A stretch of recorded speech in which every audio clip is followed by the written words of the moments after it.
Welcome back to It's Pod O'Clock.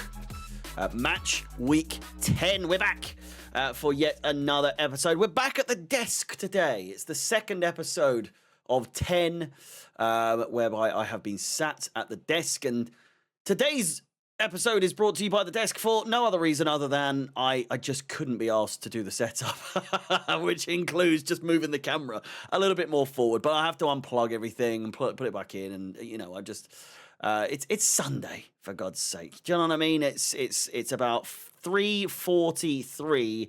It's now 3:44 now 3:44 now on Sunday, the 2nd of November. West Ham are currently 2-1 up against Newcastle, and not overly shocking, but also kind of shocking. West Ham don't really know what to do with themselves these days, but the same goes for Newcastle. They themselves all over the shop in the opening, starting parts of this season, and more or less, you'll see from the title of the video, from the thumbnail as well. Chelsea are volatile. Chelsea are unpredictable. I went with volatile because unpredictable wouldn't fit on the thumbnail, so otherwise it would have looked a bit silly. And you see my face doing the old and Garnacho looking onwards.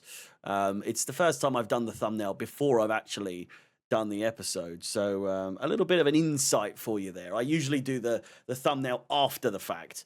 But this time, I feel as though, unlike most episodes, if not all of the episodes, I kind of go into it blind. I think towards the beginning parts of this podcast, I used to do notes and come into it with a bit as much structure as possible, so that I wouldn't run out of things to say. And then I remembered that I am me. And I can pretty much ramble on all the time for just endless amounts of time. I quite possibly could have gone on for more than 45 minutes on every single episode that I've done. But the point I'm trying to make is that I go in there with a bit of structure, knowing what I'm going to talk about. But I find that it's too structured. It's too, a little inauthentic of myself. And so if I do it like this, off the dome, as they say, then it's more likely to be a bit more authentic. We've got loads to go through. Of course, we'll start with FPL, but we've got... Did I talk about the Sunderland game in the last stream? In the last episode? I mean, I must have done. I did. I don't do these until I've done the game. So we must have done Sunderland. And I think the last time I was sat at my desk for this, if you're listening on Spotify, first of all, please give me a 5-star rating. I really do appreciate it. Thank you for everyone that has done already so far. And again, people are leaving comments, so by all means, let me know your thoughts on the episode. Let me know your thoughts on Chelsea as a whole, and as the Premier League, because as I say, with this podcast, it isn't just Chelsea. It's not a Chelsea podcast. I keep saying that. I always say, well, look at the decorations and everything like that. But we do obviously go through things. FPL gives us a chance to really talk about other games, and then at the end we tend to go through everything that's happened in the week. Of course, what I was leaning towards, I was like, I haven't spoken about a game. I swear I haven't spoken a game. We obviously have to go through Carabao Cup, who we played, what happened, what transpired, and who we were obviously drawn against in the next round, the 5th round, or I'm guessing it must be like round of 16 at this point, surely. Probably, I don't even know at this point. Is it 5th round? I would have to check. But all the same, we've got some other bits. We've got Champions League coming up this week, and we can really put a foot in the door of the knockout stages, the playoffs more so. But I guess getting our noses into the knockout stages would be preferable, I think. And we can have a look quickly, but I wanted to just check because we have. I don't think it has been announced. It just says quarterfinal. Of course, it is the quarterfinal because there's not that many games left. There's 4 games left, obviously, because it's the quarterfinal. I know how football works, all right? I know sometimes, listen. I know sometimes you must listen to me or watch me and think, there are times where Harry just hasn't got a fucking plenty of things he clearly knows what he's talking about, but then it comes down to knowing what round we're in, and there is no 5th round. It's the quarterfinals. And listen, we'll get into it in a little bit in a little bit as well. That I've obviously done the preview for the Tottenham game, of which we'll get into that as well. But I kind of went off on one. I kind of lent into those of you that aren't, and I would assume that none of these people are watching right now, other than to maybe try and figure out where my head's at. But those of you that are listening are probably people that are more so on my side of things in terms of where my head's at, share similar opinions to me, whereas plenty of people did not share my opinions after the Wolves game. So without further ado, I just wanted to check. I mean, we can go through it in just a bit, but I'm going to get it just now. Where Chelsea are right now in the Champions League, we can draw in the playoffs. It will be Sporting if we get through. Then it will be Frankfurt, or I think that's Athletic. Is that Bilbao? Athletic Club. And then if we get past them, it will be us against either Borussia Dortmund or Real Madrid. So far. Obviously, that can change between now. But if you go on FOTMob, other websites are available, other apps are available. I'm sure they can tell you the same sort of information. But what I'm trying to get at is on these webs on the knockout stages of that, you can already sort of see into the future of who we could possibly be playing.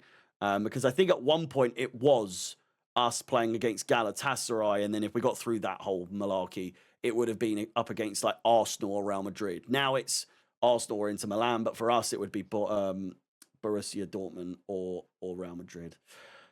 I'm rambling, so let's get into what's happened. The FPL right now is...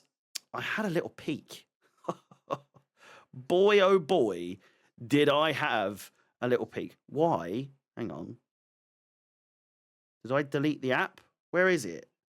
There it is. PL wasn't coming up. As of right now, the average for the week is 41.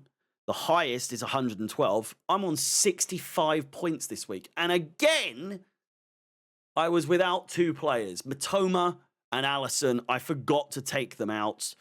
So I probably could have done even better had I had Sanchez in. I'd never have Sanchez in my squad. But Allison with 0. Gabriel with 12 points. 12 points. Timber with 6. Van Dijk with 5. They actually won a game. Can you believe it? Mohamed Salah, my captain, with 20 points. We've got Neto with 3. Rogers with 1. Mateta with 9.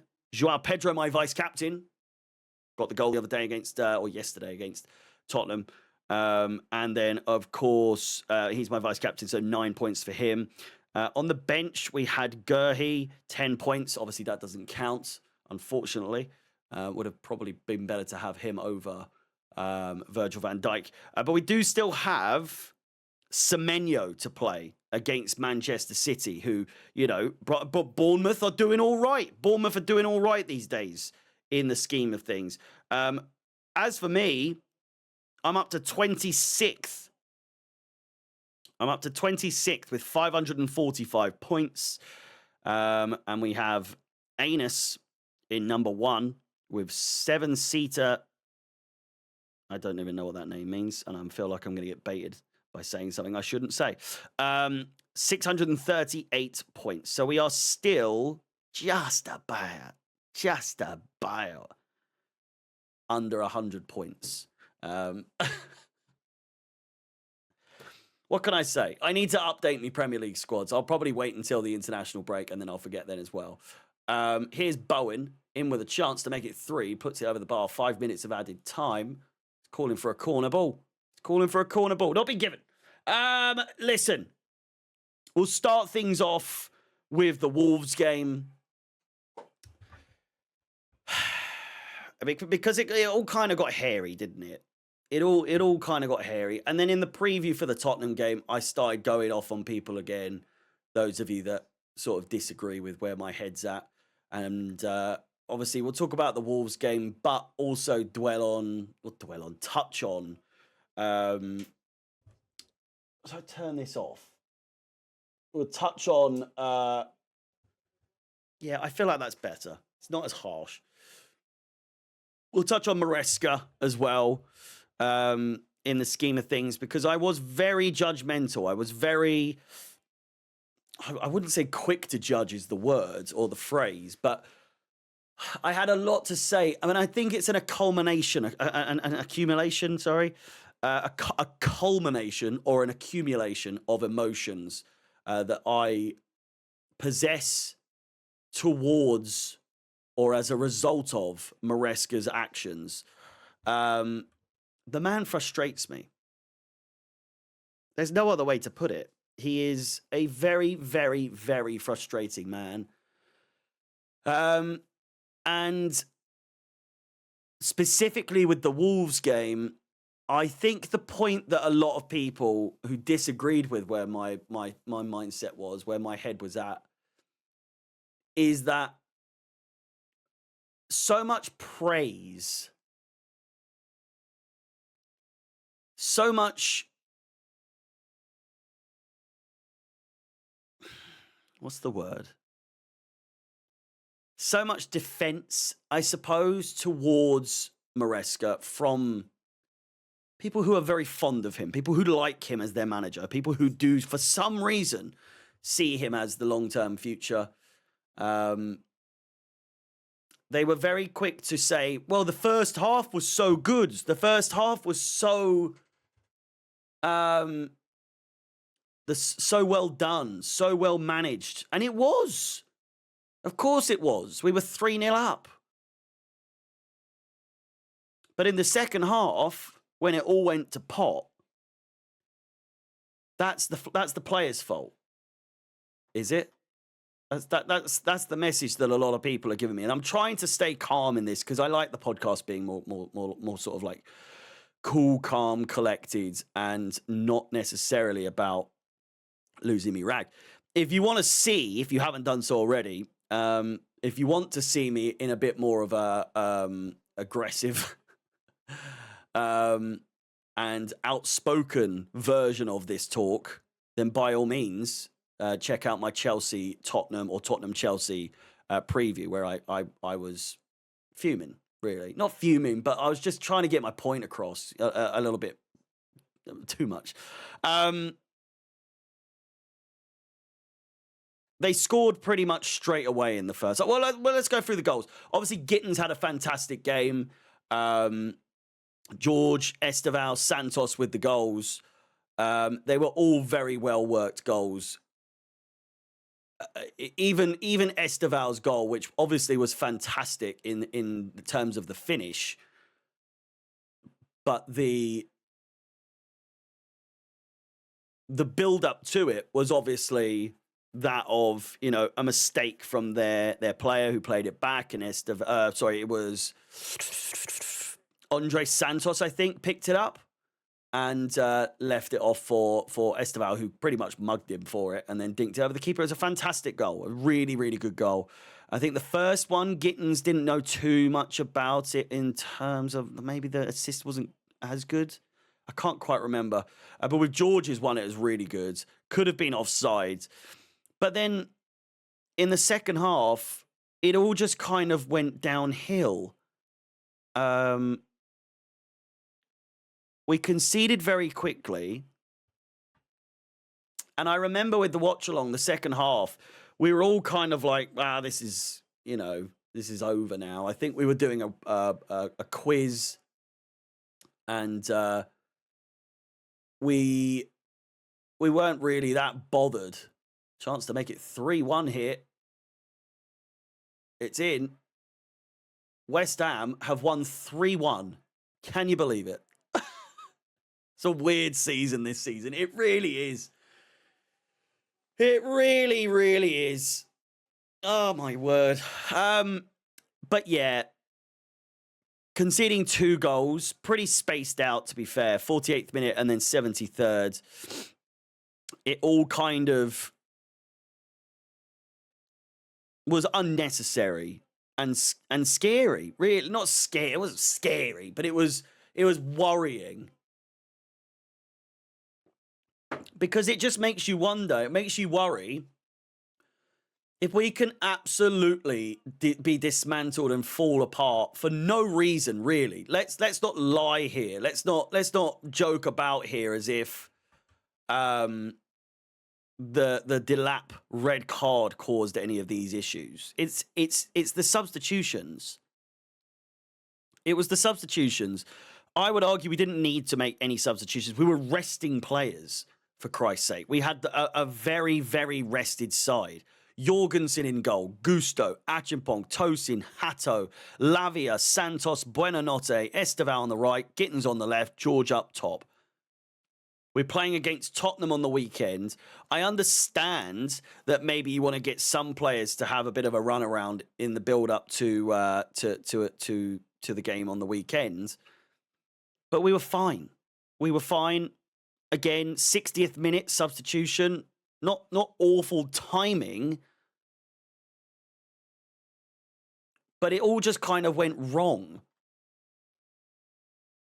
73rd minute. And then we had our backs against the wall for the majority of the second half. The way we were playing, the actual tactics changed drastically from the first half to the second half. And it was so apparent. Not only that, but there is a level of 3-0 up against one of the, a terrible Wolves side. A lot of these players, they just looked as though they were like, well, we've won this. I don't really care. There's not really much else to do except just see it out, which is something that Chelsea are not very good at. Now, obviously on the weekend, we'll go on to that in a bit, but I've got my thoughts on that as well. As much as I love beating Tottenham, I'm very happy about it. Don't get me wrong. Don't worry. I'm not going to try and poo-poo the result at all. But we'll get into that in a second. And then the Gittins goal was fantastic, but before then was Liam Delap, who came on in the 60th minute and was off in the 86th minute. 2 absolutely ridiculous and unpredictable. We were saying it on the stream. When we conceded one and then we conceded the second one, I was like, there's a red card in this game. There is a red card in this game. And then as soon as Delap got that first yellow card, and you could see how rattled he was and how his head was all over the place. He really looked shaken up. He did not look like his head was in the right place. I knew, and I said it. I was like, Liam Delap's getting sent off in this game. Unless he gets taken off again, which Maresca was obviously never going to do. He looked like a walking red card. He is very lucky that he didn't get a straight red card. Obviously was missing for the game against Tottenham because of it. But a one game ban for him. He'll be back for obviously the Carabao game on Wednesday, and then we obviously have Wolves again on the weekend, and then it is obviously a international break, and then it's Arsenal, if I'm not mistaken. Is it? I think it is. Burnley. Sorry. It's Burnley, then it's Barcelona, then it's Arsenal. So I'm not saying I'm nervous or anything about that Barcelona game, but I'm not exactly riddled with confidence. But again, it's at Stamford Bridge. You never know. We're so unpredictable. Again, which is the whole theme of this podcast today. This whole episode today is just the unpredictability that is Chelsea under Maresca. And I know I'd argue and I would concede that there will be people saying, well, it's always been like this since Todd and the Goons took it over. Potter was unpredictable. Pochettino was unpredictable. And so now with Maresca, it's also unpredictable. But I just feel like with this team, in and amongst the red cards and the injuries and the defensive errors and the disciplinary issues, not just red cards, but just the attitudes on and off the pitch. You look at fucking Wesley Fofana, nine driving offences. He's banned already until 2027. He's got another 18 months on top of that. The guy's an idiot. The guy is an absolute idiot. And I don't like him at all. If this is the kind of guy that he is, I feel like he is just he's the worst kind of footballer there is. And it's a shame because he's a damn good footballer. He's a really good defender.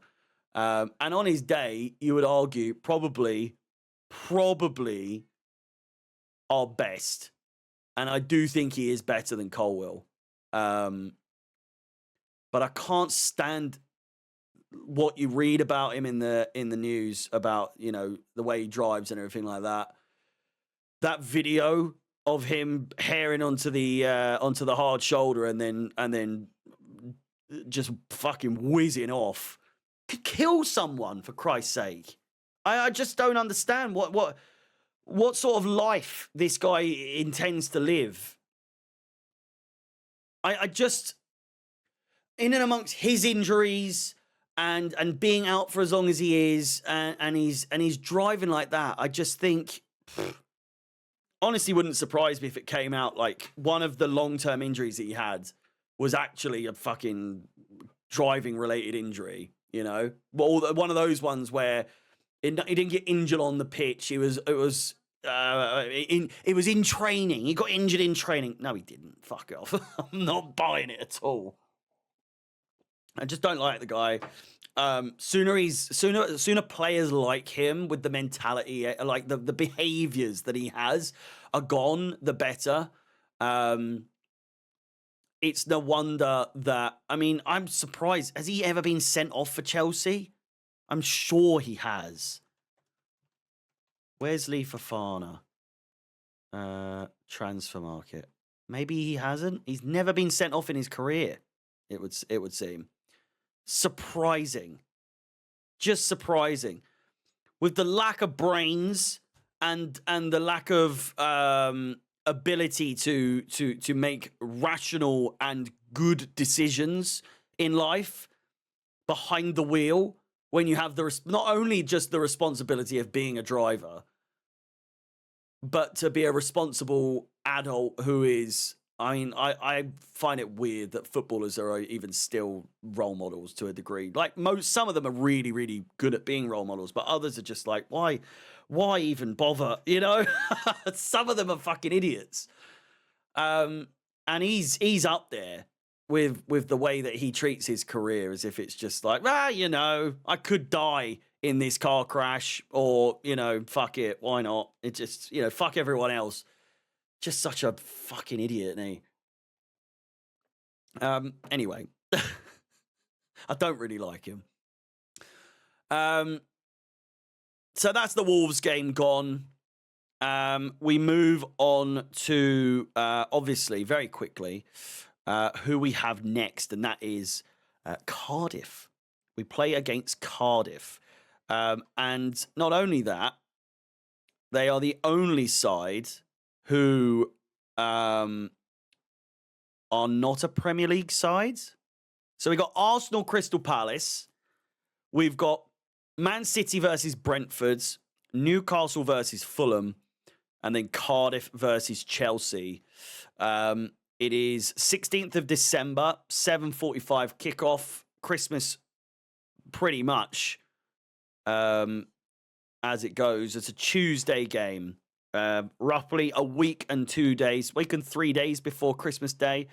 So whereabouts does it fit in our fixtures list? That's the question. What's going on here?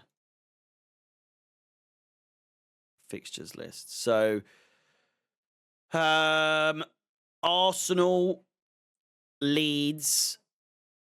Oh, sorry. When we come back, it's obviously Burnley, Barcelona, Arsenal, Leeds, Bournemouth, Atalanta, Everton, Cardiff, Newcastle, Christmas Day.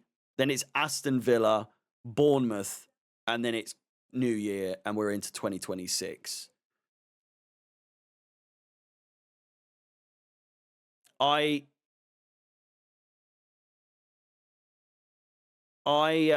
they're doing a protest for the board at West Ham. They're doing a sit-in protest. No one's leaving.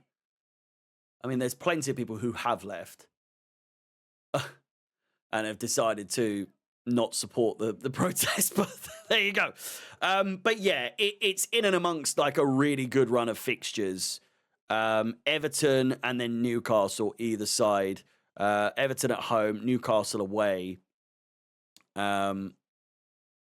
I think it'll come at a good time. I think it'll be fine. I think we'll be good.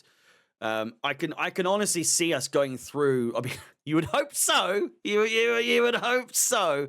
But I do see us comfortably going through to at least the semi-finals, which is Wembley. I feel like it might have been a while. It might not have been. We might have been there last year. I don't think we were. I don't think we've been in a late stage of the Carabao Cup or FA Cup in a while, have we? God, my memory's like a sieve these days. It really is. All I remember is City just knocking us out every year for fun. So, yeah. Either way, it's a trip to Wembley on the cards. And maybe a final in February. I think Arsenal are going to win it, though. It might be an Arsenal-City final, depending on how it pans out. But yeah, we'll see. We'll see how it goes. But Cardiff City in the quarterfinals for Chelsea. Yeah, we got lucky with that one. We did get lucky with that one. Would have been maybe good to have a. Oh wait, no, we might have. Wait, Carabao Cup final, 2025. Newcastle won it, didn't they? It was Liverpool. Newcastle won it. Route to the final. Chelsea. Did Newcastle beat us? I think they did. Newcastle beat us in the fourth round. 2-0 to get to the final. Well, in the route to the final. Anyway. Should we talk about Tottenham? I feel like I've rambled for a lot of this. Tottenham.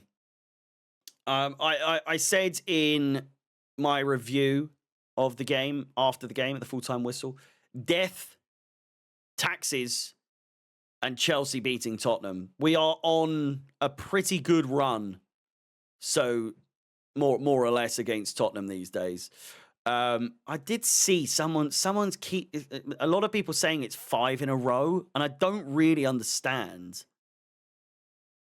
what they mean, because we beat them 1-0 in this game. We beat them 4-3 back in December. We beat them 2-0 back in May of 2024. We beat them 4-1 in November of 2023.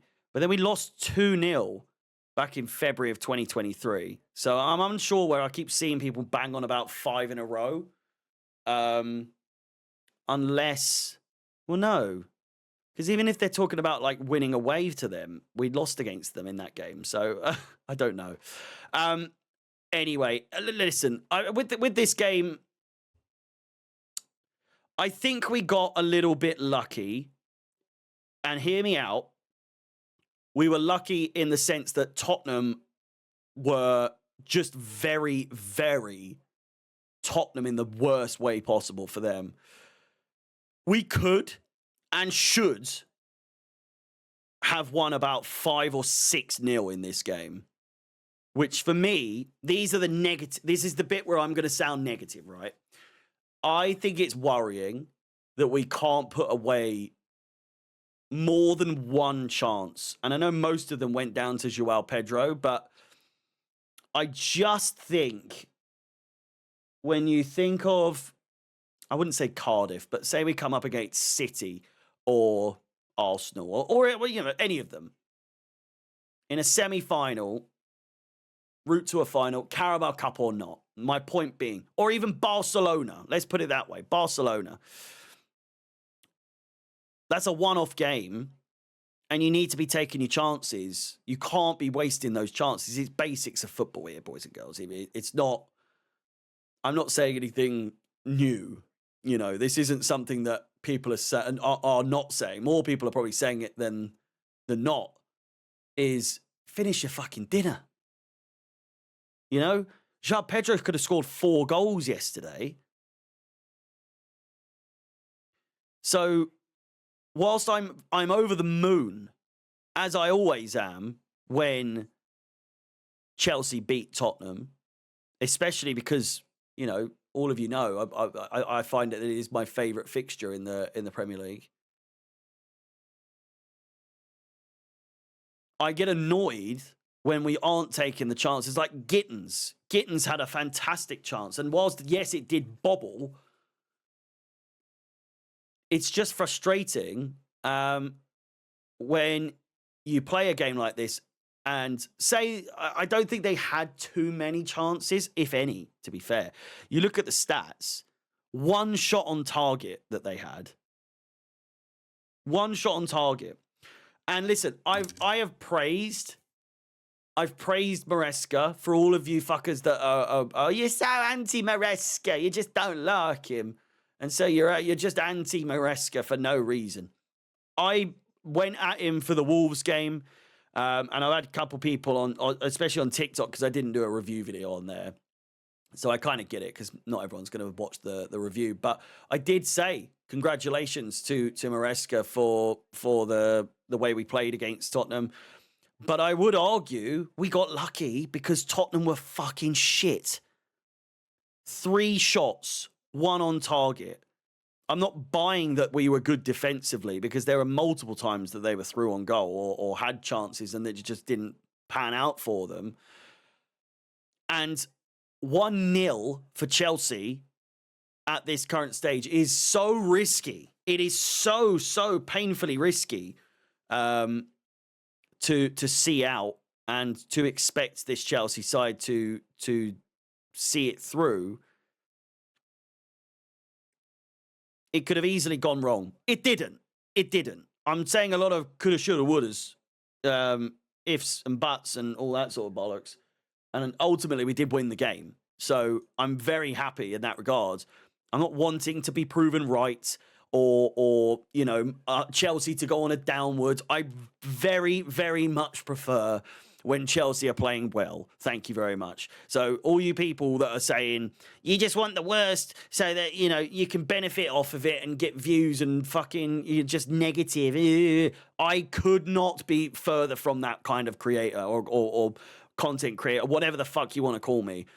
I'm on here to have fun and just get my words out and get across to people that this is, if you like my opinions on things, watch me. If you don't like my opinions on things, don't watch me. It's very simple. I don't have agendas. I just speak my mind when things happen, and what comes out, comes out.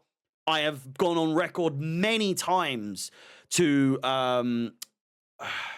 when I've been proven wrong, or when I am wrong, I have apologized or rectified my words for what I've said if it wasn't right or wasn't correct, or I was proven wrong. I've gone on record to say, listen, hey, I'm wrong here. I'm wrong. I'm not someone who's stubborn in their ways and will not acknowledge when something's done right. The Tottenham game, it was done right. I'm admitting that. I'm happy. I love that fixture and I always want to win. So if we did lose, I would have been fucking fuming. Wolves game, we won, but at what cost? It looked terrible.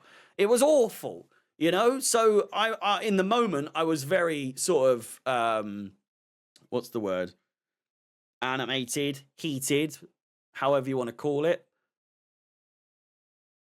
If you're a Chelsea fan and you are like, at the end of that, if all you were was like, whoa, that was close. If you weren't annoyed, I just don't get where your head's at. You know? And I know that kind of comes across like, oh, my views of Chelsea are better than yours, or like they're more valid.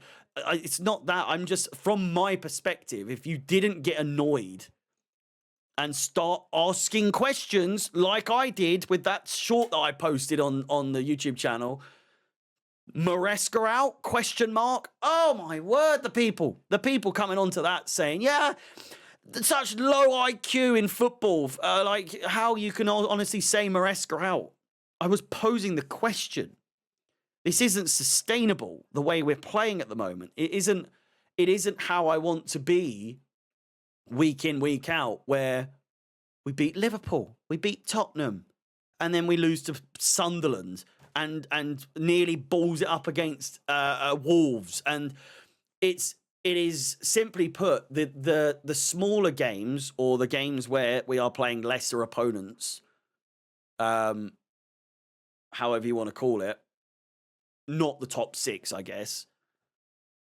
You just think it's getting to that point where I'm like, we're just going to fucking lose this or draw this. Like, we're not.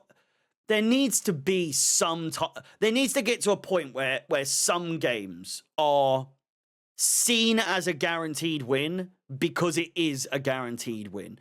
West Ham, I know we beat them 5-1 earlier this season, but if we came up against them again this season, I would like to think we'd absolutely batter them, but I'm not so sure. I'm not so certain. Nottingham Forest, we should be battering them. Wolves, on this coming weekend, we should be battering them.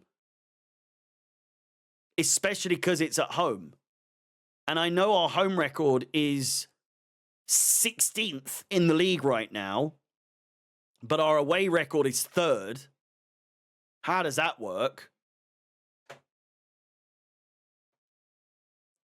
I just think that it's not asking a lot for a team of our caliber, the direction we are meant to be going in, where at least 1 or 2 games, you think this could be 5-0, and it ends up being 5-0. Maybe I'm just entitled. Maybe I'm just entitled in expecting the best out of this Chelsea squad. But under Maresca, under the way that we've been playing under him, with the way that we've been playing under him, I just don't see us as a squad that is capable of just putting teams down like that. It's always the games that you think that we're going to win that we always fuck up on a regular basis. I'm conscious of the time, but there we go on Tottenham.